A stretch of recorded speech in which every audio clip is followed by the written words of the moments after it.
Oh, wait, so get this today. We're looking at Israel and AI. Okay.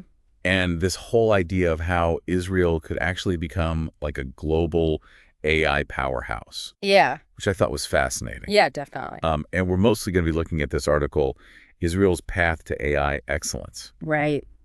which lays out some really, really interesting ideas. Yeah, and I think what's so interesting about this article is that it really connects AI to these like global power plays. We're not just talking about technology here.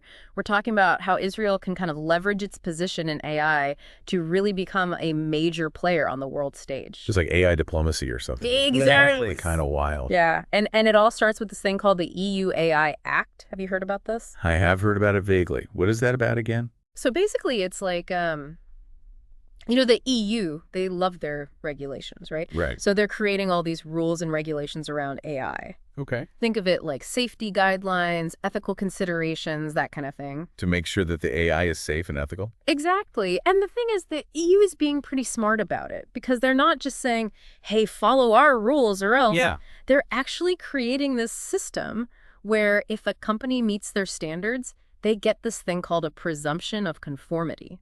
Ooh, presumption of conformity. Yeah. That sounds serious. It sounds very official, right? But it's actually a really big deal because it's basically like a golden ticket that says, hey, our AI is trustworthy, let us into your market. Ah, so it's like a stamp of approval. Exactly. That makes a lot of sense. And the EU market is massive. So if you want to play in the global AI arena, you kind of need to be on board with these standards. So Israel's seeing this and thinking, okay, we got to get in on this. Exactly. And that's where it gets really interesting for Israel because they have this reputation as a startup nation, right? Yeah. Tons of innovation happening there, especially in AI. So now imagine if they could position themselves as not just good at AI, but as leaders in safe and trustworthy AI.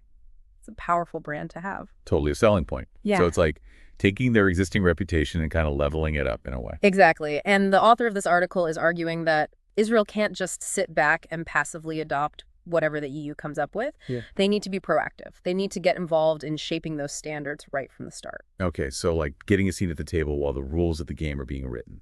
I like it. Be part of the conversation. Yeah, because otherwise they're just going to be reacting to whatever the EU decides. And they're always going to be a step behind. Okay, so that's the strategy, be proactive, but how do they actually make that happen? Like, what are some concrete steps they can take? Well, he has some pretty interesting ideas. One of the things he talks about is actually embedding AI expertise right into Israel's trade strategy. Interesting. So like actually creating a dedicated AI standards expert position within the Foreign Trade Administration. Oh, wow. Okay, so instead of it being like AI people over here and trade people over there, it's like, let's get them talking right from the get-go. Exactly. It's saying we're not just trading products anymore, we're trading trust in our technology. And that expert would be the one making sure AI standards are part of the conversation every step of the way. Okay, that's a really interesting idea. Yeah. But I'm also thinking, like, wouldn't it be easier for a country like Israel, which is relatively small, to just kind of, copy what everyone else is doing? Why go through all the effort of trying to shape these standards from the ground up? It's a question of control, really. If you're just copying, you're always a step behind, right? Mm-hmm. But if you're involved in the process of defining what good looks like, then you can actually influence those standards to play to your strengths. Okay, so give me an example. How could Israel actually shape these standards to its advantage?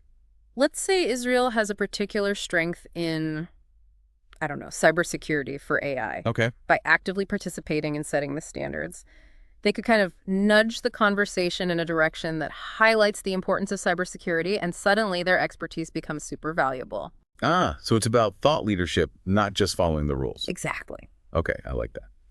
So it's about being strategic about it. But what about like the actual nuts and bolts of it?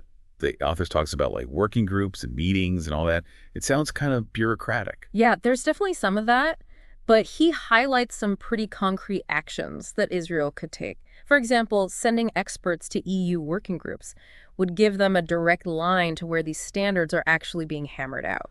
Okay, so influence things from the inside. Exactly. I like it. What else? They could even host international meetings on AI standardization, Oh, yeah. It's a chance to position Israel as a hub for this kind of discussion, attracting experts, building those relationships that could pay off big time down the line. That makes a lot of sense. Like But let's that. be real, this all costs money. Yeah. And I feel like I read something recently about Israel actually cutting funding for standards development.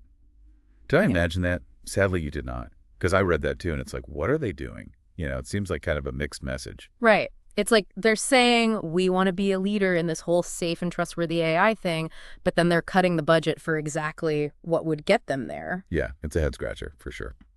So, okay, what does the author say Israel should actually do? How do they bridge this gap?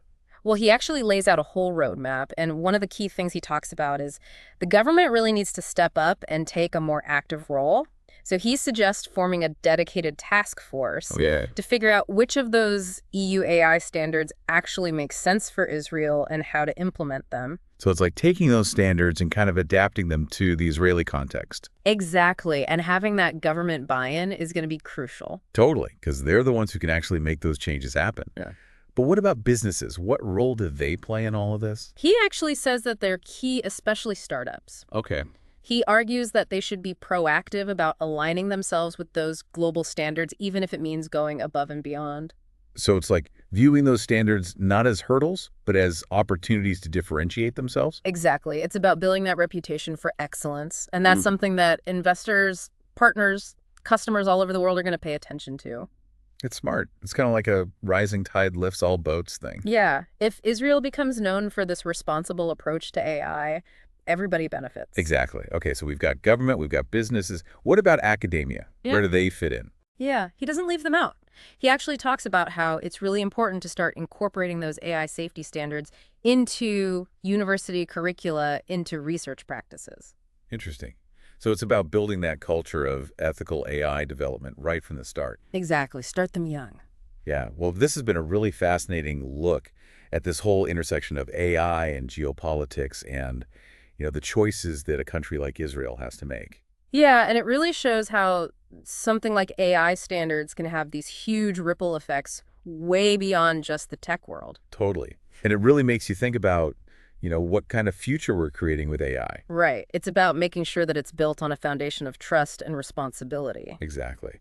So for our listeners, if you're even a little bit intrigued by this whole topic, which I'm sure you are. Who isn't? I know, right? Yeah. Do yourselves a favor and check out the full article. It's definitely worth a read. We'll link to it in the show notes. Until next time, this has been your deep dive into the world of AI and global power plays.